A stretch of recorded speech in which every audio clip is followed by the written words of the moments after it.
Assalamualaikum warahmatullahi wabarakatuh. Halo, perkenalkan, kami dari kelompok yang beranggotakan saya, Siti Trimarinda, dan rekan-rekan saya. Saya Riris Dewi Sukmaningsih. Saya Triono.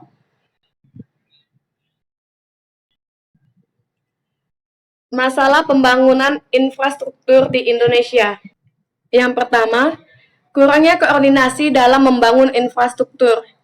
Permasalahan yang kerap kali dihadapi infrastruktur di Indonesia adalah kurangnya koordinasi sehingga menghambat proses pembangunan infrastruktur tersebut. Bentuk-bentuk keputusan bersama antara lembaga seringkali membuat pembangunan infrastruktur berjalan lambat dari rencana semula. Yang kedua, kurangnya dana. Pembangunan infrastruktur di Indonesia tidak dapat berjalan dengan baik karena kurangnya biaya yang dimiliki oleh pemerintah. Yang ketiga, kendala pembebasan lahan. Masalah pembebasan lahan bisa menjadi faktor yang menghambat proses pembangunan infrastruktur di tanah air. Pembebasan lahan kadang-kala juga menimbulkan konflik sosial di tengah-tengah masyarakat. Selanjutnya, kurangnya kompetensi yang dimiliki oleh lembaga pembangunan infrastruktur. Kurangnya kompetensi yang dimiliki oleh lembaga yang diberi kewenangan untuk membangun pembangunan infrastruktur juga menjadi kendala dalam membangun infrastruktur dengan maksimal. Yang selanjutnya, penyusunan peraturan yang berlangsung lambat.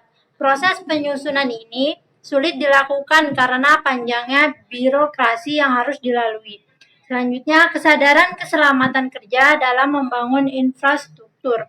Kadangkala pembangunan infrastruktur tidak diimbangi dengan kesadaran keselamatan kerja yang memadai.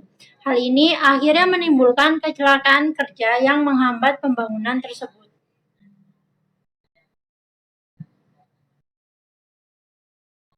Solusi permasalahan infrastruktur di Indonesia.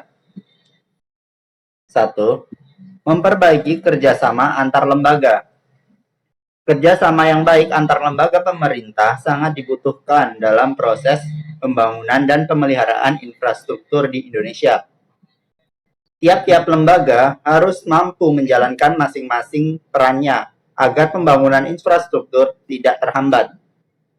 2. Merencanakan pembangunan infrastruktur secara matang. Setiap lembaga pemerintah yang berwenang dalam pembangunan infrastruktur harus berkoordinasi dan membahas perencanaan pembangunan infrastruktur secara matang. Perencanaan yang baik tak hanya berkaitan dengan masalah teknis saja, namun juga tentang pembiayaan infrastruktur tersebut. 3. Mengajak keterlibatan masyarakat. Rencana pembangunan infrastruktur harus dikomunikasikan dengan baik dengan masyarakat sehingga masyarakat dapat terlibat secara aktif di dalamnya. Hal ini juga akan memunculkan aspirasi-aspirasi dari masyarakat yang dapat mempermudah pembangunan infrastruktur di Indonesia.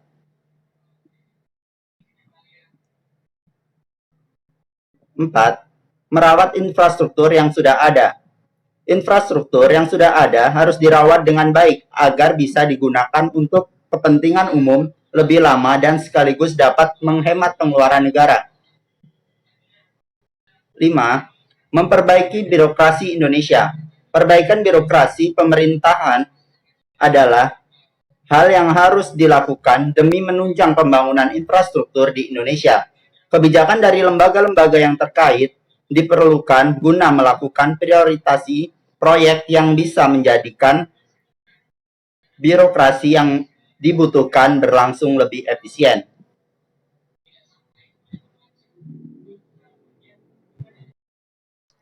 Demikianlah presentasi dari kelompok kami akhiri. Wassalamualaikum warahmatullahi wabarakatuh.